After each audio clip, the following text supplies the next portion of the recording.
Assalamualaikum warahmatullahi wabarakatuh. Saudara-saudariku, di antara amalan sunnah yang sangat dianjurkan oleh Nabi Sallallahu Alaihi Wasallam pada rangkaian penunaian ibadah siam, khususnya di bulan Ramadan, adalah ibadah sahur. Sahur terambil dari akar kata 3 huruf sin, ha, dan ra. Pada mulanya, akar kata ini, sin, ha, dan ra, menunjuk pada waktu singkat menjelang datangnya fajar. Bila kita kalkulasikan saat ini fajar, misalnya jam 4.43 waktu Indonesia bagian Barat di Banten misalnya, maka setidaknya kita ambil 15 sampai 30 menit kurang lebih. Jadi 4.15 hitungan kasarnya, dimulai waktu sahar sampai tiba fajar 4.43. Itulah sahar. Jamaknya disebut dengan ashar. Saharun jamaknya asharun. Di dalam Al-Quran, Allah memberikan sifat mulia, memuliakan segolongan orang yang mengkhususkan amalan istighfar, permohonan ampunan dan taubat di waktu sahar.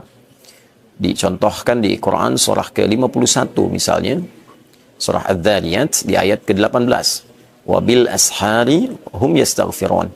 Ada segolongan orang takwa yang memiliki amalan spesial setelah ia tahajud, sebelum tiba waktu fajar, di waktu sahar ia menyibukkan diri dengan banyak beristighfar kepada Allah Subhanahu wa taala. Allah juga mengelompokkan orang-orang yang gemar beristighfar di waktu singkat menjelang fajar pada kelompok yang spesial, bahkan disandingkan dengan orang-orang yang memiliki kekuatan sabar dalam menghadapi musibah, orang-orang yang gemar berinfak, orang-orang yang khusyuk dalam ibadah. Di Quran surah ke-3 Ali Imran di ayat ke-17 kita mendapati keterangan itu. Misalnya saat Allah berfirman, as-sabirina was-sadiqina wal-qanitina wal-munfiqina wal-mustaghfirina bil ashar. Ada golongan orang-orang yang imannya cukup kuat. Mereka itu orang-orang yang mampu bersabar dalam setiap ujian kehidupan. Orang-orang yang mampu membenarkan dan mengamalkan setiap apa yang Allah dan Rasulnya beritakan. Orang-orang yang khusyuk dalam ibadah. Orang-orang yang gemar berinfak. Dan orang-orang yang giat beristighfar, memohon ampunan pada Allah di waktu sahar. Sahar, waktu singkat menjelang fajar. Aktivitas yang dikerjakan di waktu sahar disebut dengan sahur namanya. Sekali lagi, aktivitas yang dikerjakan di waktu sahar disebut dengan sahur. Karena itu, jika disandingkan aktivitas ini dengan makan sebelum menunaikan ibadah puasa, menjadi bagian sunnah yang diisyaratkan juga dalam Al-Quran. Misal di surah Al-Baqarah ayat 187 di penghujung ayatnya, jika kita mengambil keumuman maknanya, wa kulu washrabu hatta yatabayyana lakumul khaytul abyadu minal khaytil aswadi minal fajr. Makan dan minumlah engkau, dipersilahkan senyamannya sampai tibalah waktu fajar itu muncul, ditandai dengan benang putih yang membelah kegelapan malam.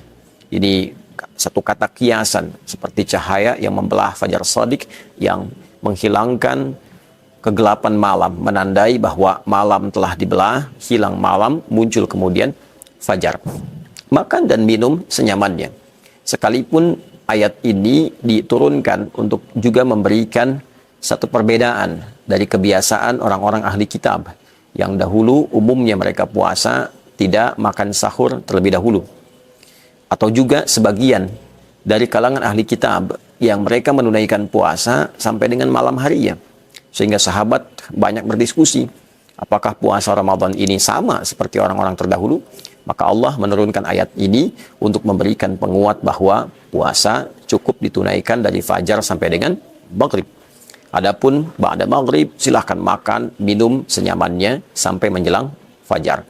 Di antara aktivitas makan, minum menjelang fajar itulah yang disebut dengan sahur. Anda boleh makan ba'da maghrib, Anda boleh makan ba'da isya, Tapi kalau Anda makan, minum menjelang fajar di waktu sahar, maka itu disebut dengan sahur. Dalam sahur, Nabi SAW memberikan satu keistimewaan yang sekaligus menjadi rahasia bagi amalan istimewa ini. Penjelasan itu diantaranya didokumentasikan oleh Al-Imam Al-Bukhari dalam kitab sahih beliau dalam topik Asyam. Terdapat 97 topik dalam Sahih Al-Bukhari. Di topik Kitab Asyam, topik tentang puasa, nomor hadis 1923 dari sahabat Anas bin Malik radhiyallahu taala anhu dari Nabi sallallahu alaihi wasallam. Beliau bersabda, "Tasahharu fa inna fis sahuri barakah." Tasahharu, makan sahurlah kalian.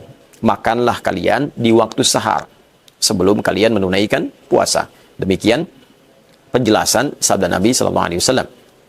Fa inna fis sahuri barakah. Kenapa ya Rasulullah? Maka sungguh aku tegaskan, kata Nabi, makan di waktu sahar itu mengandung keberkahan. Nah, ini rahasianya. Jadi ada keberkahan yang didapatkan pada aktivitas makan di waktu sahar menjelang berpuasa. Umumnya orang mendapati waktu ini waktu paling nyaman untuk beristirahat, tidur, menunggu datangnya fajar. Tapi Nabi memotivasi kita untuk bangun, makan dulu sebelum tunaikan puasa di waktu fajar. Kenapa? Ada keberkahan di dalamnya. Saudara, apa itu berkah? Dalam bahasa Arab, berkah itu setidaknya dipahami dengan ziyadatul khair wastimraruhu. Bertambahnya nilai-nilai kebaikan disertai dengan konsistensi dalam penunaiannya. Bertambahnya nilai kebaikan disertai dengan konsistensi dalam penunaiannya. Jadi ternyata dalam sahur itu ada kebaikan. Dan kebaikan itu cenderung konsisten untuk dikerjakan. Para ulama meriset apa kiranya yang dimaksud dengan kebaikan yang muncul dalam waktu sahur pada aktivitas makan ini. Maka sebagian mereka berkata, dari sudut pandang fisikal, makan di waktu sahar bermanfaat pada keadaan fisik untuk menguatkan kita dalam menunaikan puasa, menahan lapar, haus, dan sejenisnya. Dibandingkan dengan makan jam 8 malam, jam 10 malam, atau jam 2 malam yang saat itu dilakukan, sah. Tidak menjadi masalah. Namun ketika itu dikerjakan, lalu lantas beristirahat. Ya, kita beristirahat, menunggu fajar sampai dengan maghrib tiba, durasi menahan lapar dan haus terasa lebih panjang. Dibandingkan dengan kita makan, minum, menyiapkan diri menjelang fajar, dekat ke waktu fajar. Sehingga durasi kita menahan lapar, haus saat berpuasa semakin pendek dan olahan dari makanan minum itu menjadi energi semakin optimal untuk dialirkan pada bagian tubuh kita. Itu riset ulama yang pertama terkait dengan keberkahan makan di waktu sahar. Yang kedua, ada yang meriset juga secara maknawi, menunjuk pada keberhasilan seseorang menunaikan sunnah Nabi ini. Ya, salah satunya adalah suksesnya makan di waktu sahar.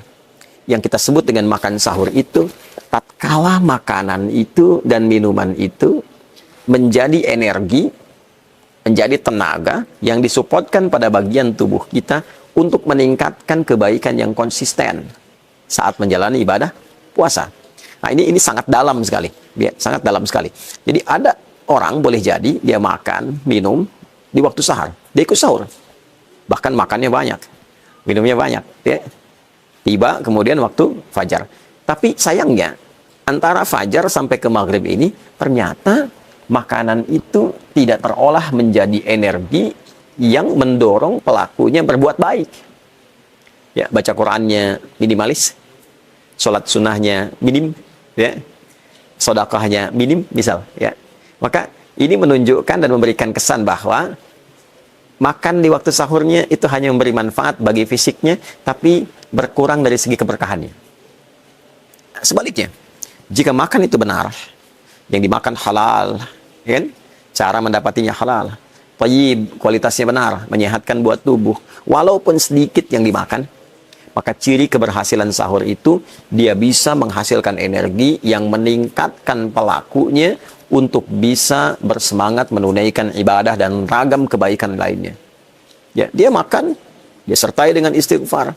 Begitu dimulai waktu puasa, yang terjadi bacaan Quran dia meningkat, zikir dia meningkat, istighfar dia meningkat, sholat dia meningkat, bekerjanya semangat. Ya, dulu waktu ada operasi militer, ya di zaman Nabi, perang Badar itu kan berlangsungnya di waktu puasa. Dan banyak sekali operasi-operasi militer dalam konteks bertahan ketika diserang oleh musuh pada umumnya, itu banyak terjadi di waktu puasa. Ya, bahkan kemerdekaan kita Indonesia, jangan lupa, kita merdeka, Negara Kesatuan Republik Indonesia mendapatkan kemerdekaannya itu di waktu Ramadan. Dan deklarasinya hari Jumat, ya di bulan Ramadan. Jadi sesungguhnya makan sahur itu melahirkan energi yang luar biasa untuk segala perbuatan baik. Fisik baik, intelektual baik, spiritual baik. Itulah yang dimaksud fa inna fis sahuri barakah. Untuk itu ada baiknya di detik ini kita mencoba mengevaluasi, saya pribadi, kita semua. Pertama, saling mendoakan. Kedua, saling mengevaluasi pada diri kita. Apakah dalam sahur itu sekedar makan, sekedar minum, atau dalam sahur itu ada sunnah yang berlaku, ada keberkahan yang bekerja, mendorong kita untuk terus semangat dan optimis berbuat kebaikan. Yang terpenting di balik itu semua adalah niat kita mengerjakan sahur untuk mengikuti sunnah Nabi Sallallahu Alaihi Wasallam. Jadi kalau ada yang bertanya bagaimana caranya kita mengonversi sahur sehingga jadi energi yang baik, pertama niatkan untuk mengikuti sunnah Nabi Sallallahu Alaihi Wasallam. Yang kedua, yang paling penting adalah berdoa kepada Allah, minta supaya diberikan kemampuan, ditolong oleh Allah yang dengan itu bisa meningkatkan ibadah kita. Di antara doanya, Allahumma a'inni ala dzikrika wa syukrika wa husni ibadatik. Ya Allah, mohon tolong hamba untuk meningkatkan zikir kepadamu, banyak bersyukur kepadamu, meningkatkan ibadah kepadamu.